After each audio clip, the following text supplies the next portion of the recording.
When the new Motor Vehicle Dealers Act takes effect, it comes with sweeping new requirements which specify the information dealers must disclose to their customers. If dealers are going to give that information out, they'll have to collect it and share it as well. So when you take a car in on trade, there are specific details you have to collect and record, and when you sell a vehicle to another dealer or offer a vehicle at auction, disclosure of specific information is required.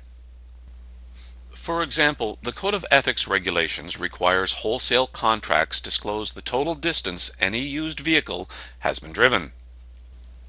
If you can't determine the true mileage but do have a reported mileage on a given date, disclose that information as well as a statement that the real mileage is believed to be higher.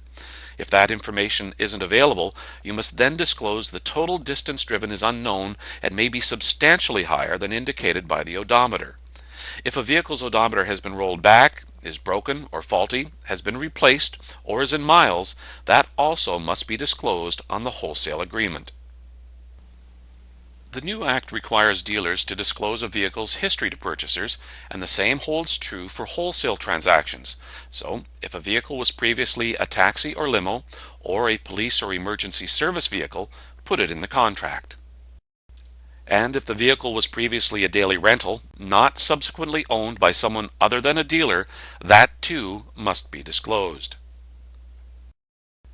If you were buying a car that had previous structural damage, repairs, or alterations, you'd obviously want to know. Now the Act requires dealers always share this information.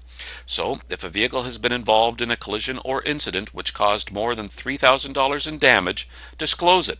If you know how much damage was done, share that as well. And if a vehicle has had 2 or more adjacent body panels replaced, not including bumpers, let the buying dealer know. And if a vehicle has been damaged in a fire or flood, disclose it. If a vehicle being sold is equipped with anti-lock brakes that aren't operational, disclose it. The same is true for airbags that may not be functioning or are missing. And wholesale contracts must also include the make, model, trim level, and model year of the vehicle. Should any badge or other indication of a vehicle actually relate to a different model, disclose it. And if a vehicle is materially different from the original or advertised production specifications, the contract must contain a statement to that effect. Dealers must also share with one another if a vehicle being sold has had the manufacturer's warranty canceled, if it's ever been declared a total loss or has been branded, if it's ever been reported stolen and recovered, and or if it's been licensed outside Ontario, and if so, where. And if there are any other facts about a vehicle's quality or performance that, if disclosed, could reasonably influence the decision of another dealer to purchase the vehicle or determine a fair price for the vehicle, that information must be included on the contract. So this is the information the Code of Ethics regulations requires dealers provide one another for wholesale transactions. But it will also be necessary for dealers to try and collect this same information when you accept a trade-in. That means dealers will be required to obtain a statement from any customer trading in a vehicle requesting the same vehicle history information dealers must provide to one another. Obviously, your customers may not know the complete history of a vehicle or be aware of mechanical or safety issues that might be obvious to a dealer. So it's important that dealers thoroughly inspect any trade-in and consider purchasing a vehicle history report for any trade.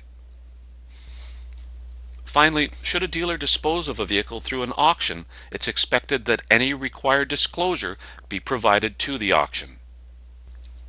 Once the new law takes effect, full and proper disclosure to consumers is mandatory. Failing to provide it may result in a purchaser's right to cancel a contract. So it's very important dealers understand these new rules and properly share the information required so that both you and your customers can make fair and informed decisions. The Ontario Motor Vehicle Industry Council wants dealers to know that OMVIC has many roles, and our mandate is to maintain a fair, safe, and informed marketplace in Ontario. We do this by protecting the rights of consumers and enforcing the law. But OMVIC also strives to enhance industry professionalism and ensure fair, honest, and open competition for all registered dealers. If you'd like more information, please call us or log on to omvic.wmv.ca. disclosure.on.ca.